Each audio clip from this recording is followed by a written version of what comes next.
Hi, we are Cut Copy. We're going to be playing later on tonight here at Splendour In The Grass.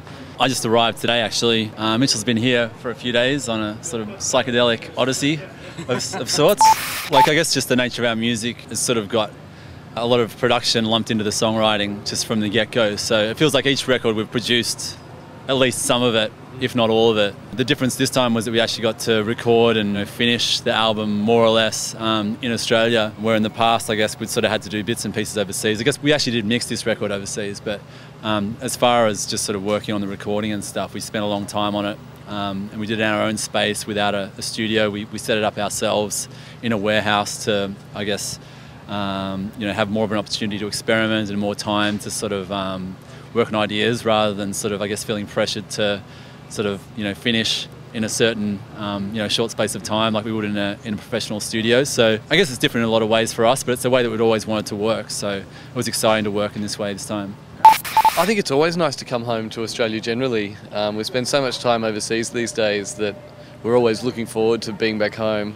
It's nice to have some time in our own bed, but it's pretty amazing coming here to a beautiful place like this, and I guess knowing so many people here, other bands, and just getting in front of Australian crowds again for the first time in a long time is really cool. One of the good things about Australian music is that it's not when it's not successful, that's almost better, because I don't think people don't really start writing music with aspirations of making a lot of money or being huge or being big.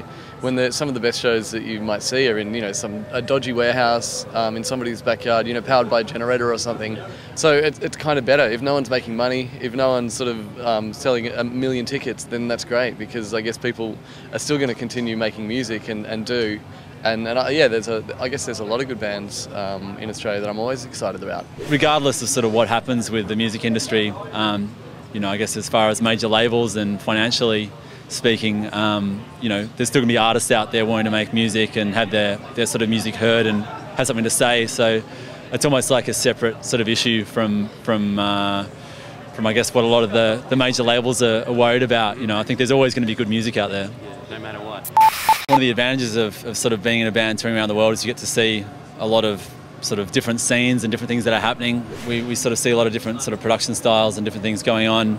It seems like sort of dubstep's taking over the world at the moment. It seems like the buzzword that... Isn't it post-dubstep now? It probably is, actually. I hope it is. But it feels like that's sort of the thing that everyone's talking about. And it's kind of weird for me, because depending on where you are, dubstep means something totally different in each place. Like in London, it's sort of this sort of, grimy, sort of dirty, almost like, drum and bassy sort of production. And then in the States, it's sort of like weird kind of, almost sounds a bit more like Ed Banger, like squelchy, kind of distorted sort of sounding like stuff. And yeah, Skrillex basically. And so I guess for me that feels like a bit of a red herring, as far as what's going on at the moment. Although everyone seems to be talking about it as like the latest kind of thing. I feel like, the next thing, whatever it is, hasn't happened yet. No. So I guess that's the exciting thing for us and for what we're doing, that there'll be something sort of on the horizon that blows everyone's minds and you don't see it coming. So, hey, we're Cut Copy and you're watching Music Feeds TV.